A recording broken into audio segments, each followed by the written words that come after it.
إن الحمد لله نحمده ونستعينه ونستغفره ونؤمن به ونتوكل عليه ونعوذ بالله من شرور أنفسنا ومن سيئات أعمالنا من يهده الله فلا مضل له ومن يضلله فلا هادي له أشهد أن لا إله إلا الله وحده لا شريك له وأشهد أن محمدا عبده ورسوله إن الله وملائكته يصلون على النبي يا أيها الذين آمنوا صلوا عليه وسلموا تسليما اللهم صل على محمد وعلى آل محمد كما صليت على إبراهيم وعلى آل إبراهيم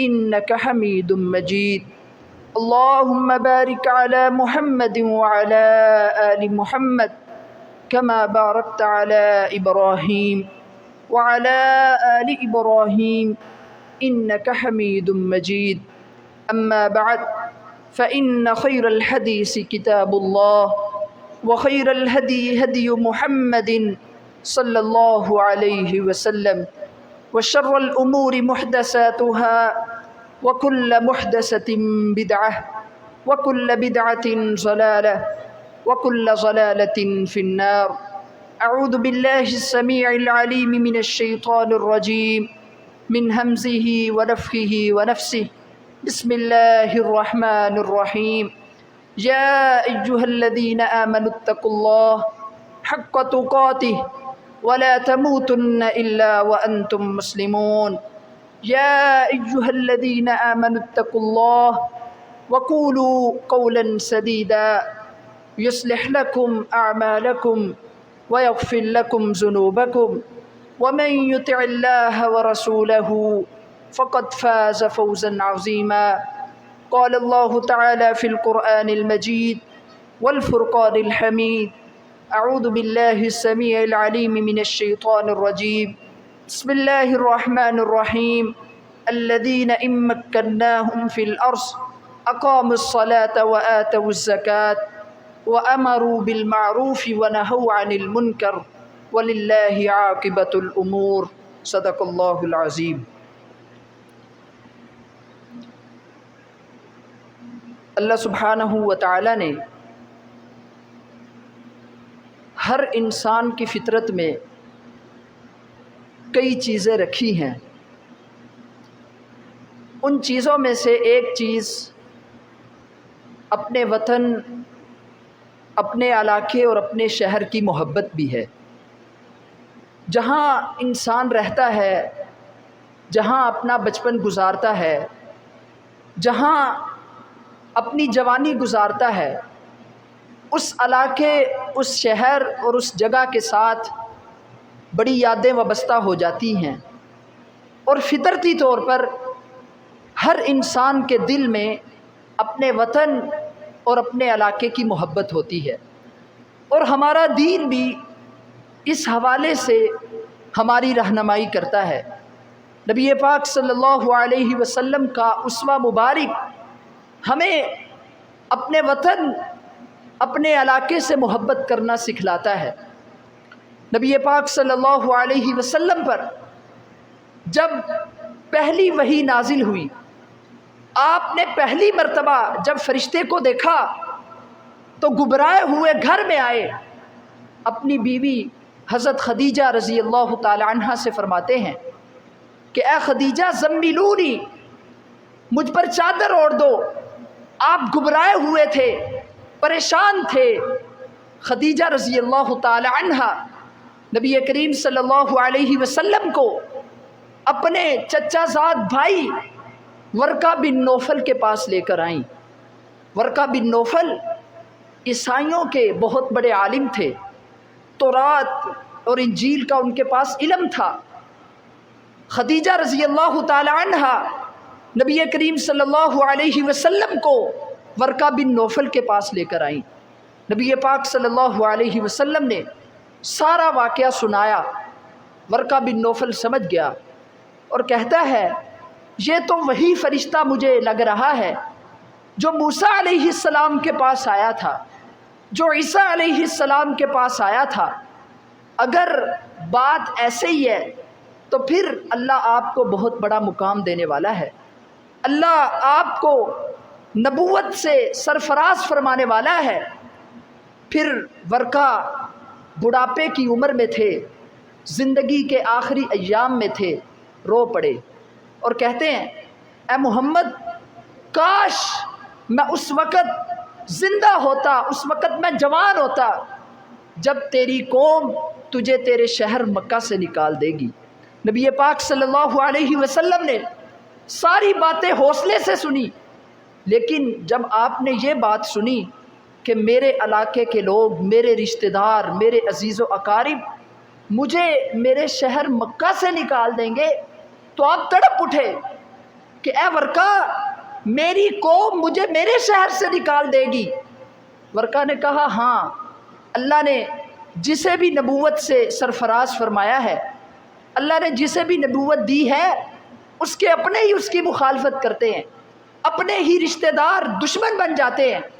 اس لیے اگر اللہ نے آپ کو نبوت دی تو ایک وقت آئے گا آپ کے علاقے کے لوگ آپ کو مکہ سے نکال دیں گے۔ تو نبی پاک صلی اللہ علیہ وسلم نے جب یہ بات سنی تو آپ تڑپ اٹھے۔ تو یہ ہے وطن کی محبت، علاقے کی محبت۔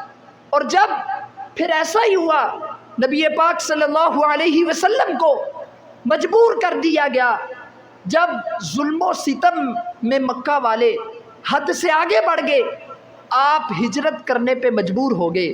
جب نبی پاک صلی اللہ علیہ وسلم ہجرت کر کے مدینہ پاک جانے لگے تو آپ صحیح البخاری میں ہے اور جامع ترمذی میں بھی ہے کہ نبی پاک صلی اللہ علیہ وسلم ایک پہاڑی پہ چڑھے، آنکھوں میں آنسو ہیں اور مکہ سے مخاطب ہوتے ہیں اور کیا کہتے ہیں، ما اطیبک من بلد وما احبک الی۔ اے مکہ تو کتنا عظیم شہر ہے، تو کتنا پاکیزہ شہر ہے، مجھے تجھ سے کتنی محبت ہے، میرا دل تو نہیں چاہ رہا کہ میں تجھے چھوڑ کے چلا جاؤں، لیکن کیا کروں، میرے علاقے کے لوگوں نے مجھے مجبور کر دیا ہے۔ لولا ان قومی اخرجونی منکی ما سکنت غیرکی۔ اے مکہ اگر میری قوم کے لوگ مجھے مجبور نہ کرتے تو میں نے تجھے چھوڑ کے کبھی بھی کسی دوسرے علاقے میں رہائش پذیر نہیں ہونا تھا۔ یہ ہے وطن کی محبت، علاقے کی محبت۔ اللہ رب العزت نے ہر انسان کی فطرت میں اپنے علاقے، اپنے شہر اور اپنے وطن کی محبت کو رکھا ہے۔ نبی پاک صلی اللہ علیہ وسلم کا اسوہ مبارک بھی ہمیں اپنے وطن سے محبت کرنا سکھلاتا ہے۔ جب نبی پاک صلی اللہ علیہ وسلم ہجرت کر کے مدینہ تشریف لے گئے، صحیح البخاری میں ہی ہے، جابر بن عبداللہ رضی اللہ تعالیٰ عنہ بیان کرتے ہیں کہ نبی پاک صلی اللہ علیہ وسلم جب کسی کام کی غرض سے مدینہ سے باہر جاتے تو جب آپ واپس آ رہے ہوتے تھے، آپ کو دور سے مدینہ کے پہاڑ، مدینہ کے درخت، مدینہ کے باغات، مدینہ کی دیواریں نظر آتی تو آپ اپنی اونٹنی کو تیز دوڑاتے، اپنی سواری کو تیز کر لیتے۔ کیوں؟ من حبھا، مدینہ سے محبت کی وجہ سے۔ تو اللہ رب العزت نے علاقے کی محبت ہر انسان کے فطرت میں رکھی ہے۔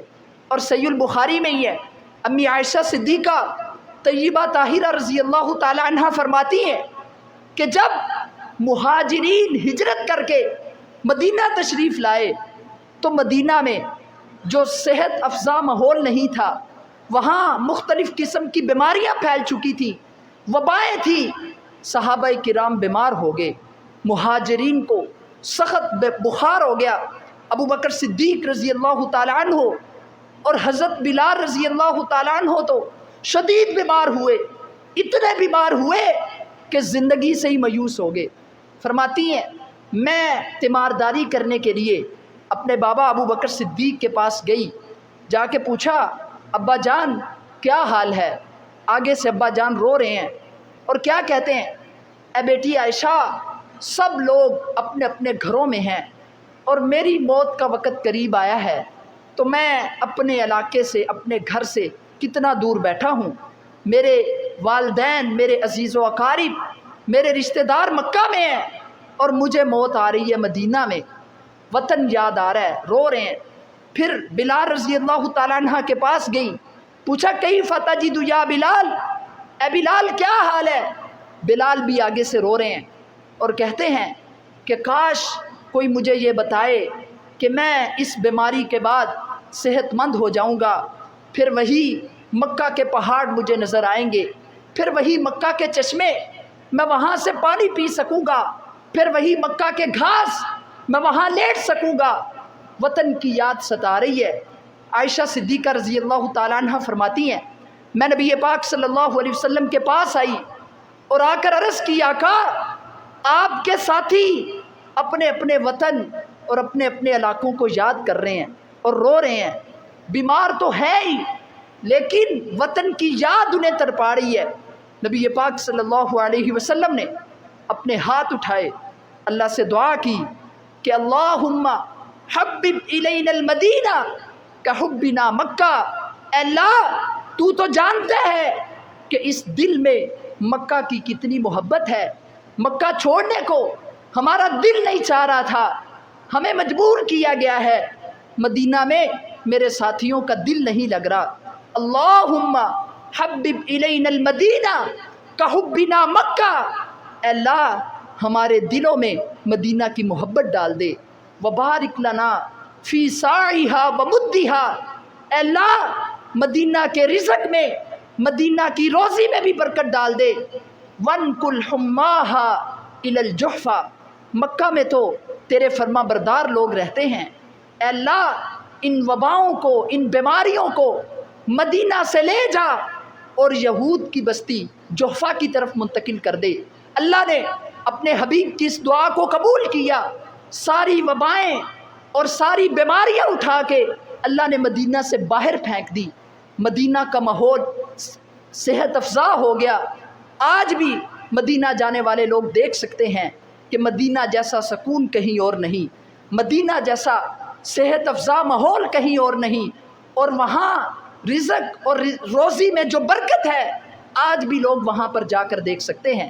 تو یہ نبی پاک صلی اللہ علیہ وسلم کا اسوہ مبارک ہے جو ہمیں اپنے وطن، اپنے علاقے سے محبت کرنا سکھلاتا ہے.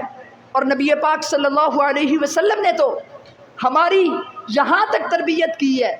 آقا فرماتے ہیں کہ تم میں سے اگر کوئی کسی دور دراز علاقے کی طرف کسی کام کی غرض سے جائے تو اپنا کام پورا کرے، جس مقصد کے لیے بھی گیا ہے، جہاں بھی گیا ہے، جیسے ہی مقصد پورا ہو جائے فَلْيُعَجِّلْ إِلَىٰ أَهْلِهَا، تو وہ اپنے علاقے، اپنے وطن اور اپنے گھر کی طرف جلدی واپس آئے.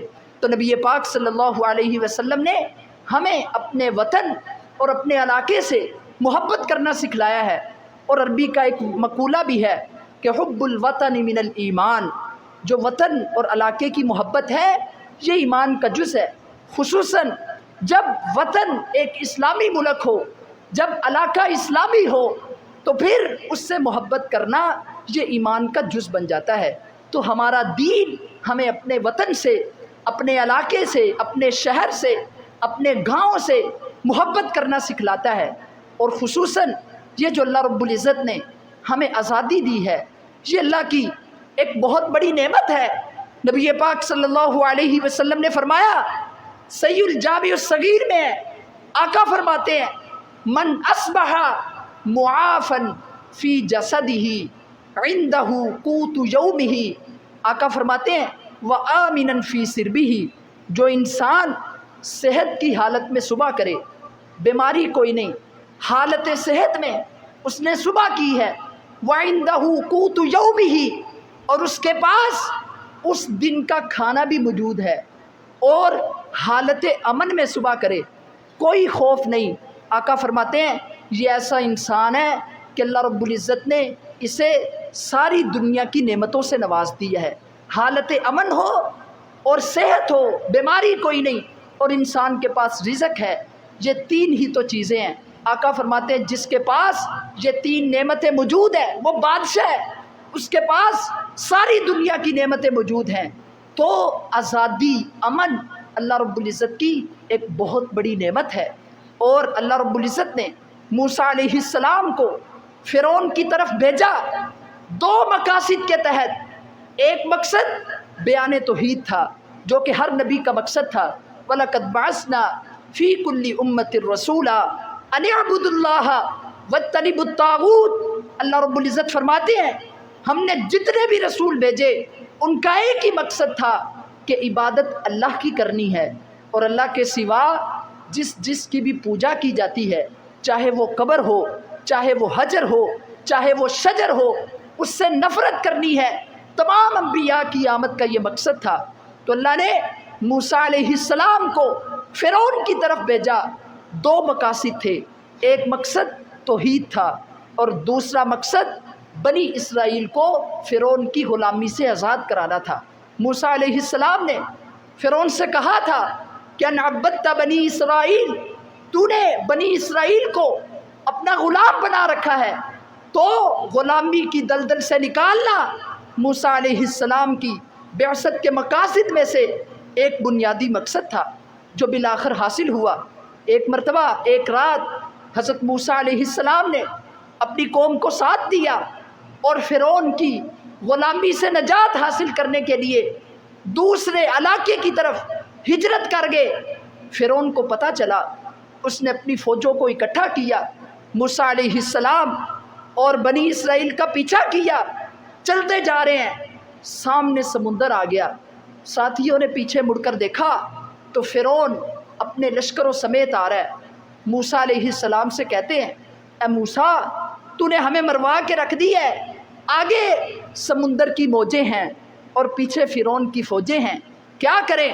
موسیٰ علیہ السلام کہتے ہیں اے میرے ساتھیو، ان معی ربی سیہدین، پریشان ہونے کی کوئی ضرورت نہیں، میرا رب میرے ساتھ ہے، وہ ضرور میری رہنمائی کرے گا، ہمارا رب ہماری ضرور مدد کرے گا۔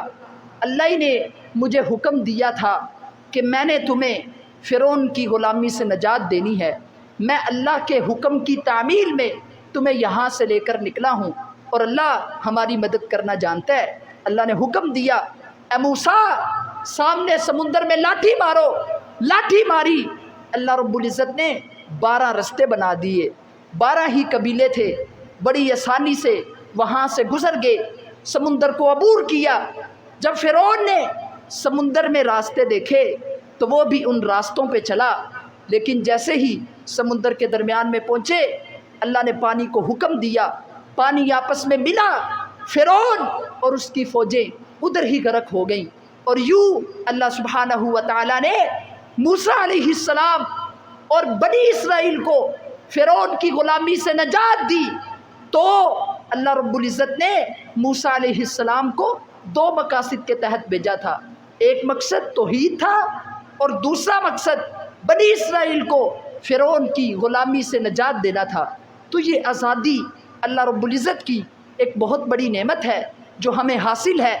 آپ صبح سویرے گھر سے نکلے، پورے ملک کا دورہ کر کے شام کو واپس آ جائیں، آپ کو کوئی خوف نہیں، لیکن آپ آزادی کی قدر و قیمت کشمیر، فلسطین اور شام کے مسلمانوں سے پوچھیں کہ جب وہ ان کا باپ گھر سے سبزی لینے کے لیے جاتا ہے تو الوداعی سلام کر کے جاتا ہے کہ پتہ نہیں میں سبزی لے کر آؤں گا یا میری لاش گھر میں آئے گی۔ تو یہ ہے آزادی جو اللہ رب العزت کی ایک بہت بڑی نعمت ہے، اور ہم یہاں بڑی آزادی کے ساتھ اپنے مذہبی جو رسومات ہیں اسے سر انجام دیتے ہیں۔ آپ راستے میں ہیں، پارک میں ہیں، نماز کا وقت ہو گیا ہے، آپ نماز پڑھ لیں، آپ کو کوئی روکنے والا نہیں۔ راستے میں ہیں، سڑک پہ ہیں، گاڑی کھڑی کریں اور نماز پڑھیں، کوئی روکنے والا نہیں، کوئی آپ سے یہ نہیں کہے گا کہ آپ نے ادھر نماز کیوں پڑھی ہے، آپ جمعہ پڑھنے کے لیے آئے ہیں۔ آپ کے گھر کے باہر فوجیں اور پولیس نہیں کھڑی، مسجد کے باہر فوج اور پولیس نہیں کھڑی جو ہمیں روکے کہ جمعہ پڑھنے کے لیے کیوں جا رہے ہو، نماز پڑھنے کے لیے کیوں جا رہے ہو۔ یہ ہے آزادی جو اللہ کی ایک بہت بڑی نعمت ہے۔ اور وہ چائنا جس کے بارے میں مشہور ہے کہ اس کی دوستی شہد سے میٹھی اور ہمالیہ سے بھی اونچی ہے، وہاں کچھ پاکستانی سائنسدان پارک میں سیر کر رہے تھے، نماز کا وقت ہوا، سوچا یہ سائیڈ پہ نماز پڑھ لیتے ہیں، لیکن جیسے ہی نماز شروع کی پولیس آئی اور انہیں پکڑا، جیل میں قید کر دیا کہ تم کون ہوتے ہو ہمارے ملک میں سر عام نماز پڑھنے والے؟ یار ہماری تمہارے ساتھ دوستی نہیں، شہد سے میٹھی دوستی، ہمالیہ سے اونچی دوستی۔ انہوں نے کہا دوستی اپنی جگہ، لیکن اپنے عقیدے، اپنے ایمان اور اپنے مذہب کا اظہار کرنا ہے تو پاکستان جا کر کرو، یہاں تمہیں ایسا کرنے کی ضرورت نہیں ہے، تمہیں یہاں اجازت نہیں دی جا سکتی۔ یہ ہے آزادی جو اللہ نے ہمیں دی ہے۔ ٹھیک ہے ہمارے حالات اگرچہ خراب ہیں، لیکن میں اس آزادی کی بات کر رہا ہوں کہ ہم یہاں پر دین اسلام پر بڑی آسانی سے، بڑی آزادی سے عمل پیرا ہو سکتے ہیں۔ یہ اللہ سبحانہ و تعالیٰ کی ایک بہت بڑی نعمت ہے، ہمیں اس نعمت کی قدر کرنی چاہیے۔ اب آزادی کے کچھ تقاضے بھی ہیں۔ پہلا تقاضا یہ ہے کہ ہم اللہ رب العزت کا شکر ادا کریں کہ اللہ تعالیٰ نے ہمیں انگریزوں سے، ہمیں ہندوؤں سے، ہمیں سکھوں سے نجات دی، اللہ نے ہمیں آزادی دی۔ ہم اللہ رب العزت کا شکر ادا کریں، کیونکہ اللہ رب العزت فرماتے ہیں لَإِن شَكَرْتُمْ لَأَزِيدَنَّكُمْ، اگر پرسکون زندگی گزارنا چاہتے ہو تو میرے شکر گزار بندے بن جاؤ۔ اور ایک مقام پہ اللہ سبحانہ و تعالیٰ فرماتے ہیں ما یفعل اللہ بعذابکم ان شکرتم وآمنتم، اگرچہ آج حالات خراب ہیں، مہنگائی کا عذاب ہے، بے روزگاری ہے، افراتفری ہے اور بے سکونی ہے، اس کی سب سے بڑی وجہ یہ ہے کہ ہم ناشکرے بن چکے ہیں۔ اللہ فرماتے ہیں ما یفعل اللہ بعذابکم ان شکرتم وآمنتم، اے میرے بندو اگر تم میرے شکر گزار بندے بن جاؤ گے، اگر تم صحیح معنوں میں مومن بن جاؤ گے تو میں نے تمہیں عذاب دے کر کیا کرنا ہے۔ تو سب سے پہلا تقاضا یہ ہے کہ ہم اللہ رب العزت کا شکر ادا کریں۔ اور شکر کیسے ادا کرنا ہے؟ کیا شکر ادا کرنے کا یہ طریقہ ہے کہ ہم 14 اگست کے دن پارکوں کو رونق بخشیں؟ کیا شکر ادا کرنے کا یہ طریقہ ہے کہ عورتیں بے پردہ ہو کر پارکوں کی زینت بنیں؟ کیا شکر ادا کرنے کا یہ طریقہ ہے کہ اس دن بے حیائی پھیلائی جائے؟ کیا شکر ادا کرنے کا یہ طریقہ ہے کہ جن سے ہم نے آزادی لی ہے انہی کے گانے سن کے، انہی کی فلمیں دیکھ کر ہم اپنا آزادی کا دن منائیں؟ نہیں میرے محترم بھائیوں، شکر ادا کرنے کا طریقہ یہ ہے کہ آپ اپنی زبان پر اس دن کثرت کے ساتھ الحمدللہ جاری رکھیں اور شکرانے کے 2 نفل پڑھیں، ہو سکے تو روزہ بھی رکھیں۔ یہود نبی پاک صلی اللہ علیہ وسلم جب ہجرت کر کے مدینہ منورہ تشریف لائے، آپ نے دیکھا کہ یہودی 10 محرم کا روزہ رکھتے ہیں۔ نبی پاک صلی اللہ علیہ وسلم نے پوچھا یہ کیا روزہ رکھتے ہو؟ انہوں نے کہا ھذا یوم نجی اللہ موسیٰ واغرق آل فرعون، اس دن اللہ رب العزت نے موسیٰ علیہ السلام کو نجات دی تھی، اس دن بنی اسرائیل فرعون کی غلامی سے آزاد ہوئے تھے، اور ہم اللہ رب العزت کا شکر ادا کرنے کے لیے اس دن روزہ رکھتے ہیں۔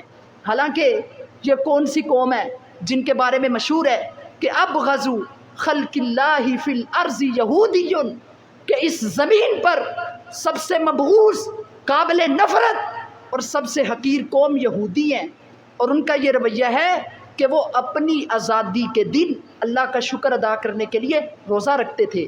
اور آج کے مسلمان آزادی کے دن سب سے زیادہ بے حیائی پھیلاتے ہیں۔ تو پہلا تقاضا یہ ہے کہ ہم اللہ رب العزت کا شکر ادا کریں، اور اس آزادی کی نعمت کا دوسرا تقاضا یہ ہے کہ جن مقاصد کے تحت، جس نظریے کے تحت ہمیں آزادی ملی ہے اس نظریے کو پورا کرنا چاہیے۔ ہمارے آباء و اجداد نے قربانیاں کیوں دی تھی؟ کیا نظریہ تھا؟ پیچھے ایک ہی نظریہ تھا، پاکستان کا مطلب کیا؟ لا الہ الا اللہ۔ ماؤں نے اپنے بیٹوں کو قربان کر دیا، کیا مقصد تھا، کیا سوچ تھی کہ ایسا ملک مل جائے کہ ہماری نسلیں جہاں پر بڑے اچھے طریقے سے اسلام پہ عمل پیرا ہو سکیں، اسلام پر عمل کرنے میں انہیں کسی رکاوٹ کا سامنا نہ کرنا پڑے۔ ہمارے آباء و اجداد نے اس لیے قربانیاں دی تھی کہ ہماری نسلیں اس ملک میں رہ کر اسلامی قوانین، اسلامی نظام اور اسلامی ماحول کے اندر رہ سکے۔ یہ تھا بنیادی مقصد پاکستان کو بنانے کا، پاکستان کو حاصل کرنے کا۔ تو جو نظریہ ہے اس نظریے کو پورا کرنا ہوگا۔ یہ آزادی کی نعمت کا تقاضا ہے کہ ہم اس نظریے کو پورا کریں، لیکن بڑے افسوس کی بات ہے کہ ہمیں کوئی ایسی قیادت نہیں مل سکی جو صحیح طور پر اس ملک میں اسلام کا نفاذ کر سکے، اسلامی قوانین پہ یہاں پہ عمل پیرا ہوا جا سکے۔ ہمیں کوئی ایسی لیڈرشپ اور ہمیں ایسی قیادت نہیں مل سکی۔ کیا بنیادی وجوہات ہیں کہ ہمارے ملک میں صحیح طور پہ مکمل طور پر اسلام کا نفاذ نہیں ہو سکا؟ اس کی 3 بنیادی وجوہات ہیں۔ پہلی وجہ تو یہ ہے کہ نبی پاک صلی اللہ علیہ وسلم نے فرمایا تھا کہ ان الخیر لا یأتی بالشر، ہمارے ہاں حکمران کو سلیکٹ کرنے کا جو طریقہ کار ہے وہ طریقہ ہی غلط ہے، ہمارے ہاں قانون سازی کا جو طریقہ کار ہے وہ طریقہ ہی غلط ہے۔ نبی پاک نے فرمایا تھا خیر کبھی بھی شر کے راستے سے نہیں آ سکتی، خیر ہمیشہ خیر کے راستے سے ہی آتی ہے۔ یہ جو جمہوریت ہے یہ ایک فتنہ ہے، اسلام سے بغاوت ہے۔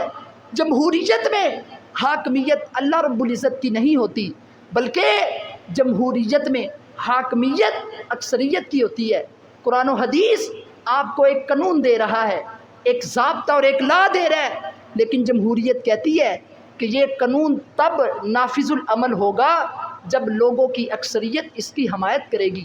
نعوذ باللہ، قرآن کا نظام، قرآن مجید اور احادیث کے بتائے ہوئے قوانین لوگوں کی اکثریت کے محتاج ہیں، ہم سوچ بھی نہیں سکتے، لیکن جمہوریت کہتی ہے کہ یہ اکثریت کے محتاج ہیں، زیادہ لوگ ووٹ دیں گے تو پھر یہ نافذ العمل ہوگا۔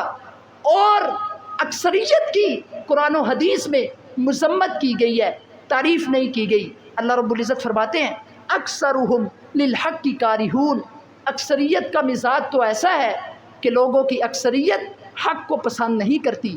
اکثرہم لا یعقلون، اکثریت کا مزاج تو ایسا ہے کہ لوگوں کی اکثریت بے وقوف ہے، ان کے پاس عقل نہیں۔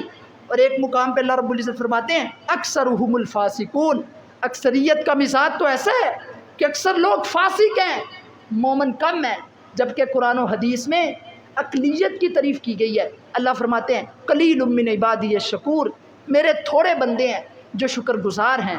جبکہ جو جمہوریت ہے وہ اکثریت پہ ڈیپینڈ کرتی ہے، ہمارا دین وہ اکثریت کی مذمت کرتا ہے اور اقلیت کی تعریف کرتا ہے۔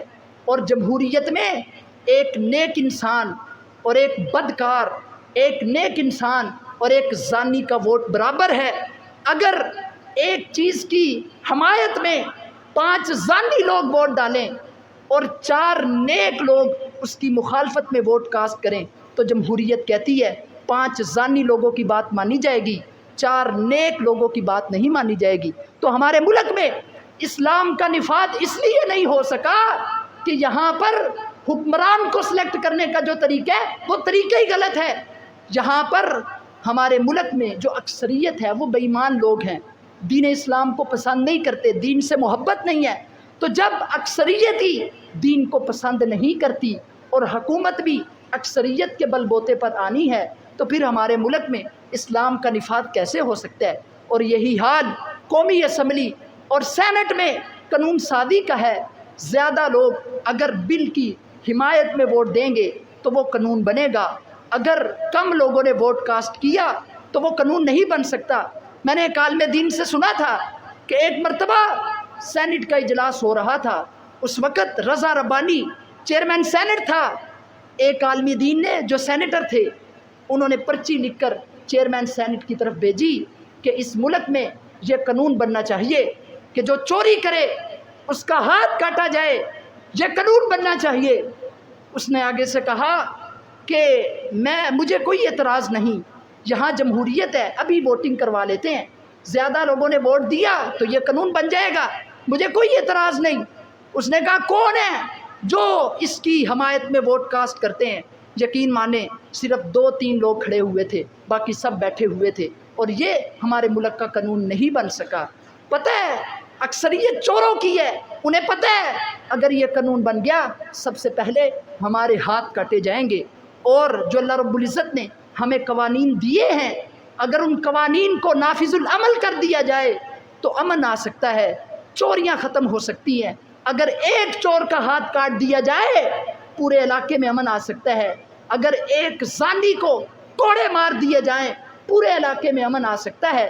تو دین اسلام نے جو قوانین دیے ہیں وہ امن پھیلاتے ہیں، اور لیکن ہمارے ملک میں چونکہ جمہوریت ہے اور جمہوریت بے ایمان لوگ ہیں اور وہ ان قوانین کو پسند نہیں کرتے، تو یہ سب سے پہلی وجہ ہے کہ یہاں پر حکمران کو سلیکٹ کرنے کا اور قانون سازی کا جو طریقہ کار ہے وہ طریقہ ہی غلط ہے۔ جب تک جمہوریت رہے گی اس ملک میں اسلام کا نفاذ ہو ہی نہیں سکتا۔ اور دوسری وجہ وہ ہمارے علماء بھی ہیں کہ یہاں پر فرقہ واریت بہت زیادہ ہے۔ ہم نے قرآن و حدیث کو چھوڑ دیا ہے، ہر عالم اپنے مسلک کے مطابق اپنی فقہ کے مطابق دین کی تشریح کر رہا ہوتا ہے۔ ہر عالم یہ چاہتا ہے کہ میری فقہ کے مطابق یہاں پر قانون سازی ہو۔ تو جب ہمارے درمیان اختلافات ہیں، ہم متحد نہیں ہو سکے، اپنی اپنی فقہ لیے بیٹھے ہیں، تو یہ بھی ایک بنیادی وجہ ہے کہ ہمارے ملک میں صحیح طریقے سے اسلام کا نفاذ نہیں ہو سکا۔ اور اس کی تیسری بنیادی وجہ یہ ہے کہ ہمارے ہاں جو ہمارا مافی ہے اور بیوروکریٹس اور جو ہمیں لیڈ کر رہے ہیں ہمارے حکمران، ہمارے قائدین، وہ سیکولر لوگ ہیں، لبرل لوگ ہیں، مذہب کو پسند نہیں کرتے، مذہب فری رہنا چاہتے ہیں، دین کو بس لبادے کے طور پر استعمال کرنا چاہتے ہیں، اس کی گہرائی میں نہیں جانا چاہتے۔ تو چونکہ وہ لوگ لبرل ہیں، سیکولر ہیں، وہ ہمیں لیڈ کر رہے ہیں، تو اس وجہ سے بھی ہمارے ملک میں اسلام کا نفاذ نہیں ہو سکا۔ تو یہ تین بنیادی وجوہات ہیں، جب تک یہ موجود رہیں گی ہمارے ملک میں اسلام کا نفاذ نہیں ہو سکتا۔ تو یہ آزادی کا سب سے بڑا تقاضا ہے کہ ہم نے جس مقصد کے لیے اس ملک کو بنایا تھا اس مقصد کو پورا کرنا چاہیے۔ ہمارے آباء و اجداد نے قربانیاں دی تھیں، ہمارے آباء و اجداد اپنی زمینیں، اپنی جگیریں، اپنا ساز و سامان وہاں چھوڑ کر پاکستان آئے تھے۔ کیوں؟ تاکہ ایک ایسا اسلامی ملک بن سکے جہاں ہماری نسلیں اسلامی قوانین، اسلامی نظام کے انڈر رہ سکے۔ اور آخر میں ایک واقعہ سنا کر اپنی بات کو ختم کرتا ہوں۔ اہل حدیث جماعت کے ایک بہت بڑے مورخ ہیں جن کا نام اسحاق بٹی ہے، وہ ہجرت کرنے والوں میں شامل تھے۔ فرماتے ہیں جب میں ہجرت کر کے پاکستان آیا، قصور کے علاقے میں پہنچا، تو دل میں تھوڑی سی خوشی بھی تھی کہ پاکستان بن گیا، اور دل اداس بھی تھا کیونکہ راستے میں میں نے اپنے کئی رشتہ داروں کو اپنے ہاتھوں سے دفنایا تھا۔ راتوں کو نیند نہیں آتی تھی جب میں وہ اس سفر کا منظر دیکھتا تھا، راستے میں بکھری ہوئی لاشیں میرے آنکھوں کے سامنے آتی تھی تو مجھے راتوں کو نیند نہیں آتی تھی۔ فرماتے ہیں مجھے لاہور جانا پڑا کچھ ہی دنوں کے بعد۔ کہتے ہیں میں جب لاہور میں گیا تو وہاں میں نے ماڈل ٹاؤن میں دیکھا کہ کچھ لڑکیاں بے پردہ ہو کر کہکے لگاتے ہوئے وہاں سے گزر رہی ہیں۔ تو میں نے ان سے پوچھا کہ تم یہ کیا کر رہے ہو؟ اب یہ ہندوستان نہیں رہا، یہ اسلامی جمہوریہ پاکستان بن چکا ہے، اب یہاں پر اسلامی نظام ہوگا، یہاں پر اس طرح بے حیائی کرنے کی اجازت نہیں دی جائے گی۔ فرماتے ہیں جب انہوں نے میری یہ بات سنی تو وہ دوڑ لگا دی، اور مجھے بڑی خوشی ہوئی کہ ہم نے ایک ایسے ملک کو حاصل کر لیا ہے جہاں پر بے حیائی ختم ہوگی، جہاں پر اسلام کا نفاذ ہوگا۔ لیکن بدقسمتی سے ہمیں کوئی ایسی قیادت نہیں مل سکی جو یہاں پر مکمل طور پر اسلام کا نفاذ کر سکے۔ تو خطبے کا خلاصہ یہ ہے کہ آزادی اللہ تعالیٰ کی ایک بہت بڑی نعمت ہے، اور اس کے تین ہی تقاضے ہیں۔ پہلا تقاضا یہ ہے کہ ہم اللہ رب العزت کے شکر گزار بندے بن جائیں۔ اللہ رب العزت کا جتنا بھی شکر ادا کیا جائے اتنا ہی کم ہے۔ اگرچہ ہمارے حالات تھوڑے سے ڈسٹرب ہیں، لیکن پھر بھی ہم کشمیر، فلسطین اور شام کے مسلمانوں سے بہتر ہیں۔ تو ہمیں اللہ رب العزت کا شکر ادا کرنا چاہیے، ہر وقت منفی باتیں نہیں کرنی چاہیے، کبھی مثبت بات بھی کرنی چاہیے۔ اور دوسرا تقاضا اس کا یہ ہے کہ ہم نے جس نظریے کے تحت اس ملک کو حاصل کیا تھا اس نظریے پہ عمل پیرا ہونا ہوگا، تب ہی ہم دنیا میں ترقی کر سکتے ہیں۔ اللہ تعالیٰ سے دعا ہے کہ اللہ تعالیٰ ہمارے وطن پاکستان کی حفاظت فرمائے اور یہاں پر اسلام کا مکمل طور پر نفاذ فرمائے۔ وآخر دعوانا ان الحمد للہ رب العالمین۔